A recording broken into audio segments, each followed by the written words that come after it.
होली किस तरह से हम में उतरी हुई होली होती है, हमारे मन में, हमारे अंतर मन में होली कैसे उतरती है। और वो मसाने से होली शुरू होती है, शमशान की होली शुरू होती है, वृंदावन की होली कैसी होती है, पहाड़ों में होली कैसी होती है। इन तमाम तरह की होली से हम आपका परिचय कराएंगे।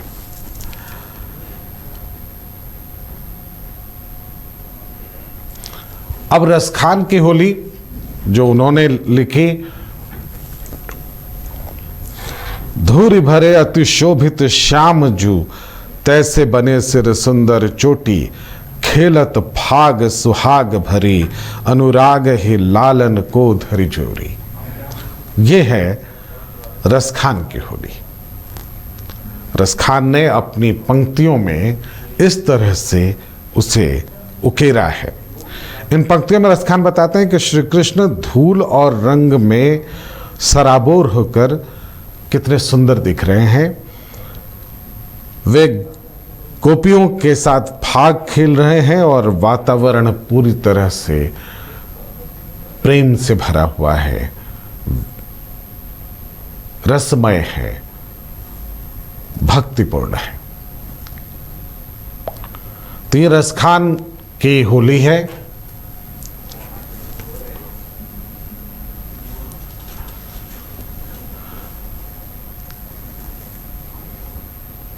लेकिन सिर्फ रसखान नहीं, मौजूदा दौर के कवियों, गीतकारों, संगीतकारों से बहुत पहले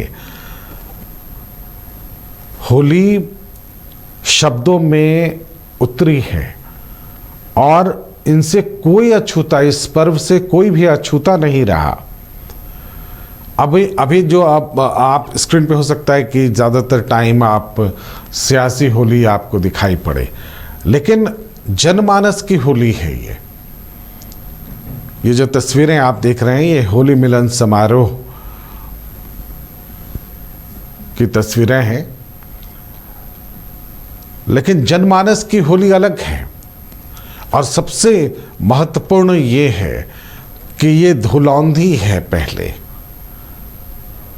जो होली शुरू होती है होलिका के जलने से,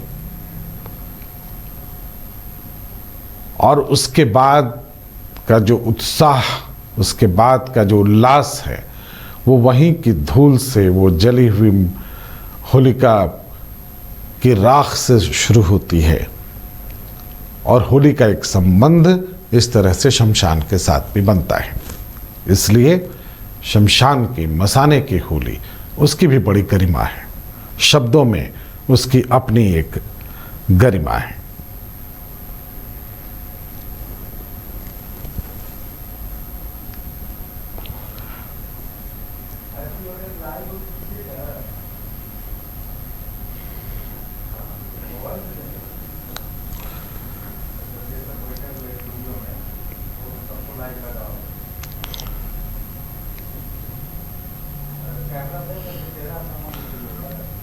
कबीर ने क्या कहा?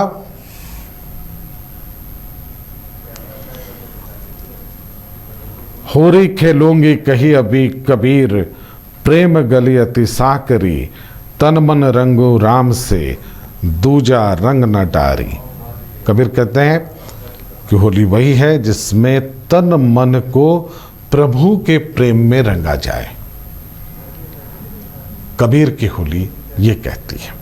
और जैसा कि मैंने आपको पहले कहा कि आध्यात्म से इस त्योहार का बहुत गहरा संबंध है। कबीर का कहना है कि प्रेम गली अति साकरी, प्रेम की जो गली है वो बहुत सकरी है। यहां अहंकार और द्वेष के लिए जगह नहीं। उनके मुताबिक ये जो बाहरी अबीर गुलाल है, इनका कोई महत्व तो नहीं है। वो अंतरात्मा के रंगने को, आपकी आत्मा के रंगने को, या उससे भी ज्यादा उस पर भगवत रंग चढ़ने को होली मानते हैं। आपकी आत्मा पर भगवत रंग चढ़ जाए, उसको महत्व देते हैं।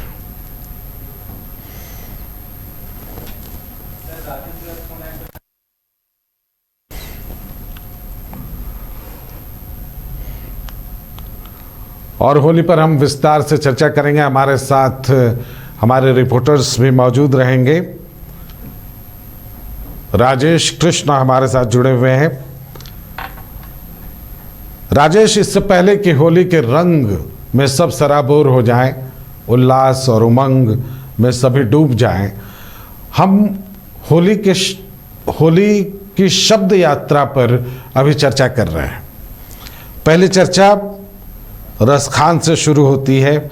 रसखान कहते हैं, धूरी भरे अति शोभित श्यामजू, तैसी बनी सिर सुंदर चोटी, खेलत फाग सुहाग भरी, अनुराग ही लालन को धरी जोड़ी। यह रसखान की होली है। रसखान की होली में कृष्ण बहुत सुंदर दिखाई पड़ते हैं।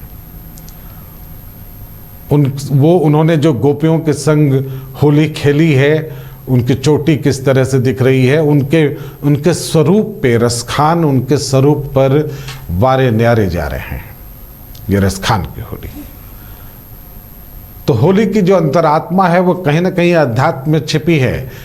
अध्यात्म में आपकी भी रुचि है, बताइए होली कैसे महसूस हो रही है आपके इलाके में? जी, जिस तरह से होली का त्योहार आया है और आपने इतनी अद्भुत व्याख्या की है, साहित्यिक रूप से होली जो है भारतीय सनातन संस्कृति में इसका बहुत ही अहम स्थान है इस त्योहार का। और ये त्योहार चूंकि भारत में आप जानते हैं कि जिस तरह से सभी धर्म के लोग रहते हैं और सनातन जो है सभी धर्मों के मूल में जो स्रोत है वो रस वाहिनी के रूप में है। और रस के साथ साथ रंग भी जो है सनातन धर्म ने रंग और प्रकाश को अपने सारे आवरण के साथ जीवन और संस्कृति में घोला है। यहाँ की बहुआयामी और बहुरंगी जो संस्कृति है इस बात का द्योतक है कि हमारे जीवन में सभी रंगों का स्थान है। इसीलिए जो होली का त्योहार है यहाँ जी, तो होली का त्योहार जब आता है तो जी भक्ति रस में सराबोर होकर वो सभी रंगों में निकला है। चाहे मीरा के आध्यात्मिक रंग की बात हो या फिर कबीर के ने निर्गुण रंग की बात की है, वहीं तुलसीदास जी ने राम को केंद्र में बना करके और किस तरह से अवध में की कबीर की दो पंक्तियां उठाते हैं। होरी खेलूंगी कहिए कबीर, प्रेम गली अति साकरी, तन मन रंगून राम से दूजा रंग न डारी। मतलब एक रंग ऐसा है जो सीधे सीधे आपको अध्यात्म से जोड़ता है और उससे परमात्मा से जोड़ता है, आत्मा से परमात्मा के मिलन की बात करता है। वो गली इतनी सक्रिय है, इतनी पतली है कि इसमें अहंकार, द्वेष और बाकी चीज़ें यहीं पीछे छूट जाएंगी और जो आत्मा और परमात्मा का मिलन होगा वो असली होली होगी अगर हम इस रूप में पहुँचें तो। कबीर की होली असल में सच्ची होली आत्मा और परमात्मा के ऊपर एक साथ मिलने से है, आत्मा परमात्मा के साथ होने से है। जी बताएं।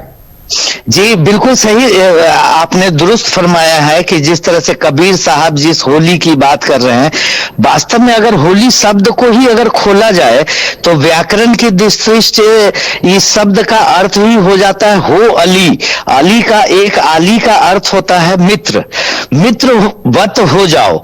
तो मित्रवत कौन किससे हो जाए? संसार में हम अपने एक दूसरे से मित्रवत हो जाए, पति पत्नी से मित्रवत हो जाए, पिता पुत्र का मित्रवत संबंध हो जाए, दोस्त मित्रवत है ही। लेकिन सबसे बड़ी बात जो संकेत किया गया है वो आत्मा और परमात्मा का एकाकार होने से वो अली जो सच्चा मित्र है, जो सच्चा मित्र आत्मा का परमात्मा ही है, उसका केंद्र परमात्मा है। तो उस केंद्र में अपने अपने सारे रंगों को, सारे आयामों को, जीवन को एक साथ मिलाकर और परमात्मा में इसका सरेंडरनेस, मतलब उसमें एकात्म हो जाए, अद्वैत भाव हो जाए, मतलब दो रहे ही नहीं। जैसा कि आपने फरमाया, कबीर साहब कह रहे हैं, प्रेम गली इतनी सांकरी जा में दो न समाए। तो ये प्रेम का रंग में रंगने की बात है, आत्मा के रंग से परमात्मा को होली समर्पण करने की बात है। अगर समर्पण हो गया और द्वैत से अद्वैत बुद्धि हो गई, तो वो जो परमात्मा का रंग है उसमें आत्मा रंग जाता है, और जब वो रंग जाता है तो फिर कुछ बचता नहीं है, सरोवर हो जाता है। चर्चा पे अब एक होली वो है जो आपको मौजूदा दौर में दिखाई पड़ती है, उस होली पर आते हैं, और उस होली को लेकर जो शब्द चित्र कहीं उभरता हुआ दिखाई पड़ता है, तो वो सूरदास की इन पंक्तियों में जरा देखिए और महसूस कीजिए आज की होली को साथ में। होरी खेलत नंदलाला बिरज में, बहुत फेमस पंक्तियां हैं। होरी खेलत नंदलाला बिरज में, संग लिए सब सखियां, उड़त गुलाल लाल भय बदरा, बरसत रंग रसिया, पिचकारी भरी भरी मारत, हसत सबे ब्रज बसिया, नाचत गावत गावे गोपी, बाजत मृदंग बजीरा, सूरदास प्रभु खेलत होरी, संग राधा बलबीरा, होरी खेलत नंदलाला बिरज में। असल में आज की होली शायद इन पंक्तियों को रिफ्लेक्ट करती है। राजेश, जिस तरह से ये आपने पंक्तियां जिन पंक्तियों का उदाहरण आपने दिया है, वो पंक्तियां बहुत ही विशिष्ट और अपने आप में समाधि के रस को अपने अंदर में समाहित किए हुए है, जिसकी व्याख्या बहुत ही कठिन है। लेकिन अगर इसकी व्याख्या सरल की जाए तो उसमें उन्होंने वही कहा कि किस तरह से, अब जैसे गोपी की बात आई है, जैसे उसमें श्याम की बात आई है, जैसे ब्रज की बात आई है, तो इन सब आध्यात्मिक शब्दों का प्रयोग किया है। होली की बात आई है, रंगों की बात आई है। तो ये शब्द जो है, जब तक इस शब्दों के सारगर्भित और इसके उद्गम के अर्थ नहीं समझे जाएंगे कि कवि का भाव जो है उस अवस्था में वो क्या कहना चाह रहा है, तो ये बात समझने की है। एक लौकिक अर्थ होता है, एक पारलौकिक अर्थ होता है। तो कवि का जो यहाँ पे अलौकिक अर्थ में कवि जो है वो, जैसे गोपी शब्द का अर्थ अगर व्याकरण की दृष्टि से देखा जाए तो कहते हैं गोपायते पीबती रसम सह गोपी, मतलब जो अपने समग्र इंद्रियों का रसों का पान करती हैं तो वो गोपियां हैं। अब शरीर में बहुत सारी इंद्रियां हैं, बहुत सारी नसें हैं, उस सब में ऊर्जा का प्रवाह है, रक्त धमनियों में रक्तों का प्रवाह है। तो ये सारा प्रवाह कह रहे हैं कि हम ऐसा बनाए कि उस सबका एकाकार हो जाए और सारे तरफ से जितने भी आयामों में ऊर्जा का क्षेत्र है उसका प्रवाह जो है वो कृष्ण की तरफ हो। और कृष्ण कौन है? तो आकर्षति मनः सह कृष्ण, जो समग्र गोपियों का आकर्षण कर रही है, मनों का आकर्षण कर रही है। ऐसे समग्र इंद्रियों को रसों का दोहन करने वाला कृष्ण तत्व ये परमात्मा है और गोपियां इनकी आह्लादनी शक्तियां हैं। तो इन सबों का मिलन, मतलब कि संसार का मूल है, परमात्मा से मिलन हो जाए। हम जीव हैं तो इस जगत में जो लौकिक रूप में भी वैसे ही रंगों का अनुभूत करके, वैसे ही मिलन का अनुभूत करके, जीवन में बहुत सारी बातें जो चलती रहती हैं जीवन के आयाम में, उन सुख दुखों को, ईर्ष्या द्वेष दाह घमंड पाखंड, इन सारी बातों को भूल करके जो शुद्ध स्वरूप परमात्मा का जो रंग है उस रंग में अपने आप को समर्पण करे। तो ऐसी अध्यात्म की बात सूरदास कह रहे हैं, ऐसी होली की बात कह रहे हैं सूरदास, जो आध्यात्मिक भी है और लौकिक रूप से भी यदि हम अपने आसपास किसी को रंग लगा करके और आनंद और आह्लाद का अनुभव करें तो वही बात है। चलिए, बहुत बढ़िया, आप बने रहिए हमारे साथ लाइन पर, हम इसकी चर्चा करते रहेंगे। इस चर्चा को थोड़ी दूर तक और लेकर जाएंगे। अभी हम वहां पहुंचे जहां ब्रज की होली है। आप ब्रज की होली कैसे महसूस करते हैं सूरदास की पंक्तियों में, वो हमने आपको उसके बारे में विस्तार से बताया। लेकिन अभी अवध की होली में रघुबीरा क्या कह रहे हैं वो आपको बताना बाकी है। इस बीच हम अपने सारे रिपोर्टर से अलग अलग शहरों से जो जुड़े हुए हैं उनसे बातचीत करेंगे। हम धनबाद से बातचीत करेंगे, हम हजारीबाग से बातचीत करेंगे, हम जमशेदपुर के रिपोर्टर से अपनी बातचीत करेंगे कि होली का माहौल क्या है। मदन हमारे साथ जुड़ेंगे, आपसे कुछ ही देर में रांची का माहौल बताएंगे आपको। फिलहाल राजेश हमारे साथ हैं, करिश्मा जुड़ेंगी हमारे साथ फ़ोन लाइन पर। आप सभी से होली का जो माहौल है उसकी हम चर्चा करेंगे। तो राजेश जुड़े हुए हैं। हम ब्रिज की होली समझ रहे थे, ब्रिज की होली के बारे में काफ़ी चर्चा हुई, लेकिन अवध की होली में और बहुत फेमस पंक्तियां हैं, उन पंक्तियों को ज़रा आप फिल्मी गीतों में जो कुछ कुछ उसके हिस्से गए हैं उनके ज़रिए भी याद कर सकते हैं। खेले रघुबीरा अवध में होरी, आज खेले अवध में होरी, और संग सिय लखन भ्राता रंग उड़ावत चहुओरी, अबीर गुलाल उड़त अति भारी, बाजत लाल मृदंग झनकारी, नगर नर नारी भय सब रंगे, प्रेम मगन सब भय अनंगे, तुलसीदास प्रभु कृपा निहारी, हर्षित भय सब नर और नारी। और यही मुझे लग रहा था कि जब बात तुलसीदास तक पहुंचेगी तो निश्चित रूप से भगवान श्री राम की जो होली है वो अछूती नहीं रहेगी। तो क्या कहेंगे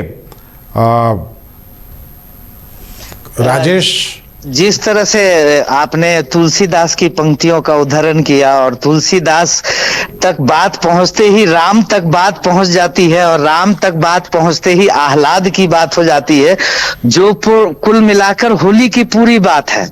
जैसे राम कौन है और अवध कहाँ है और होली क्या है, और लखन के साथ भगवान जो होली खेल रहे हैं, इन शब्द चित्रों के माध्यम से जो चित्रित किया गया है इसका अर्थ क्या है, ये बातों को हमें समझना पड़ेगा।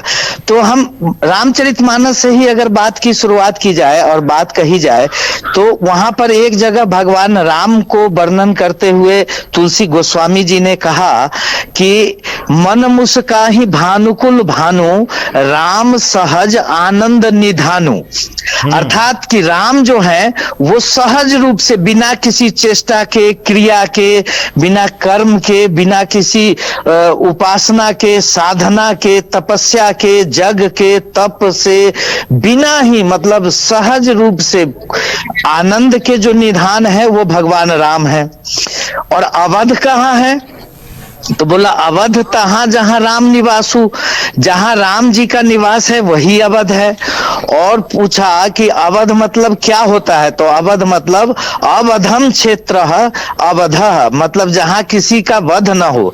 मतलब अपने अगर व्यक्ति के घट पर और व्यक्ति के शरीर पर बात की जाए तो ये जो हमारा हृदय है ये अवध है, और हृदय जो है जहां किसी का वध न हो, मतलब ऐसा विचार जिसमें किसी भी प्रकार की मानसिक, वाचिक, कार्मिक हिंसा न हो, किसी भी तरह से हम एक दूसरे को गिराने की चेष्टा करने वाली हिंसा भी न हो, द्वेष वाली हिंसा भी न हो, निंदा वाली हिंसा भी न हो, ईर्ष्या वाली हिंसा भी न हो, प्रज्ञा दोष की हिंसा भी न हो, और सामाजिक हिंसा और मानसिक हिंसा भी है, ऐसा कोई तो न हो अगर हृदय में, तो वो क्षेत्र तब अवध क्षेत्र बन जाता है। क्योंकि शरीर का मन, बुद्धि, चेतना और विवेक, अहंकार, हृदय, ये सारे जगह एनर्जी का फील्ड है 7 चक्रों में।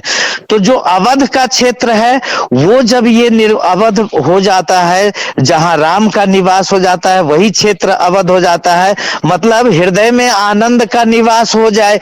ऐसा ही भारत के सनातनी अध्यात्म ने प्रत्येक कथा, वेद, उपवेद, निगम, आगम, पुराणों के माध्यम से, श्रुति स्मृति के माध्यम से इसी आनंद स्रोत श्री राम की तलाश की बात कही गई है, रघुवीर की तलाश की बात कही गई है। और यदि ये रघुवीर का प्रागट्य कौशल्या, कुशलतायाम इति योग, कुशलतायाम इति कौशल्या, जो कुशलता को महर्षि पतंजलि ने योग कहा, उसी कुशलता के साथ यदि दशरथ रूपी शरीर में संयोग कुशलता का हो जाए तो हृदय में राम का प्रागट्य हो, आनंद का प्रागट्य हो।